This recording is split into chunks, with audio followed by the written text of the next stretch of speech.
Assalamualaikum warahmatullahi wabarakatuh. Perkenalkan, nama saya Puspita Sari, program studi PG PAUD kelas B NPM 074, dosen pengampu Nur Hamzah Mahmud, SPD MPD, di Fakultas Keguruan dan Ilmu Pendidikan Universitas Unhad Ternate, Maluku Utara.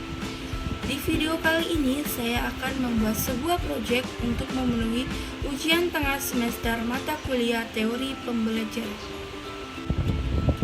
Yang pertama, strategi menurut Michael Porter adalah seorang guru besar manajemen dan penulis yang terkenal dengan pemikirannya tentang strategi bisnis. Menurut Porter, strategi bisnis harus fokus pada keunggulan kompetitif, yaitu kemampuan perusahaan untuk menawarkan produk atau layanan yang lebih baik dari pesaingnya. Porter mengidentifikasi 3 strategi umum yang dapat digunakan perusahaan untuk mencapai keunggulan kompetitif. Yang pertama, diferensi. Diferensi menghadirkan produk atau layanan yang berbeda dari pesaingnya, sehingga dapat menarik pelanggan dengan keunikan produk yang dimilikinya. Yang kedua, biaya rendah. Biaya rendah memproduksi produk atau layanan dengan biaya yang lebih rendah dari pesaing sehingga dapat menawarkan harga yang lebih murah dan tetap mendapatkan keuntungan. Yang ketiga, fokus. Fokus pada segmen pasar tertentu atau wilayah geografis untuk menciptakan keunggulan kompetitif pada segmen pasar yang terpilih. Dalam bisnis, strategi sangat penting untuk mencapai tujuan perusahaan.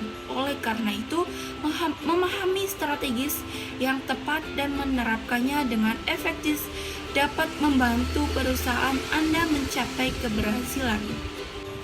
Yang kedua, model menurut atom Dalton, juga dikenal sebagai model atom bola, adalah model atom pertama yang dikemukakan oleh Johann Dalton pada awal abad ke-19.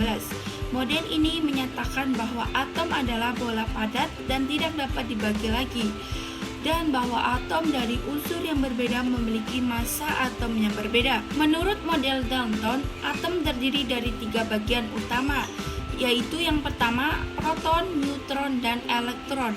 Proton dan neutron terletak di inti atom yang padat dan bermuatan positif, sementara berputar mengelilingi inti dalam elektron yang telah ditentukan.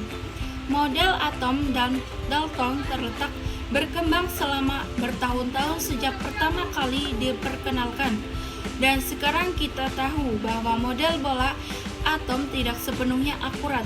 Atom sebenarnya lebih kompleks dan dapat dibagi lagi menjadi partikel yang lebih kecil seperti partikel subatomic.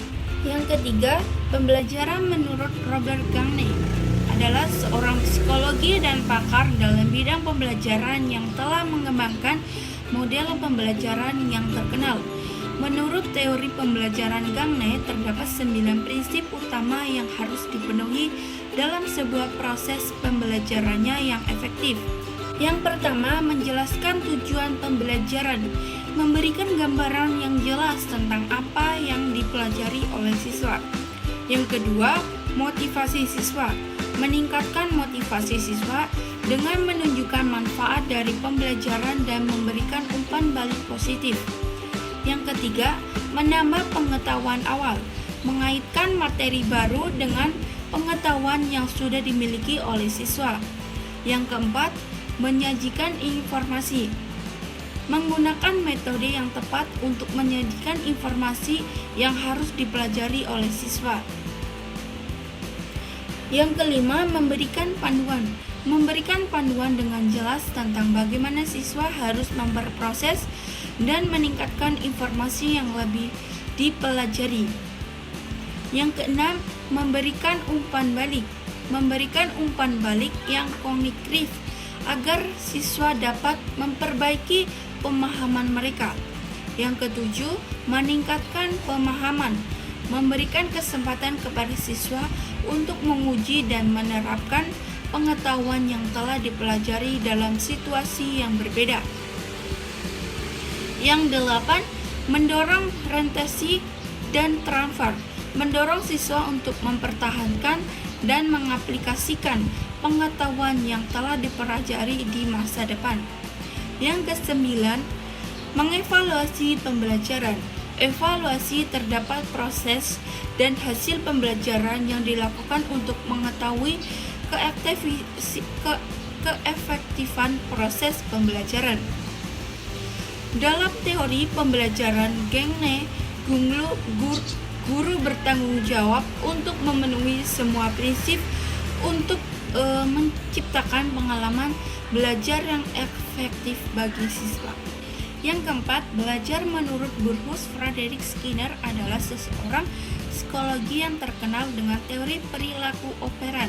Menurut Skinner, dalam pembelajaran terdapat 3 jenis respon, yaitu respon positif, respon negatif, dan respon netral. Respon positif adalah pengetahuan yang diberikan setelah individu melakukan sesuatu yang diinginkan. Tanggapan negatif adalah penghapusan suatu stimulus yang tidak diinginkan setelah individu melakukan sesuatu yang diinginkan. Respon netral adalah ketidakan pengetahuan atau penghapusan stimulus.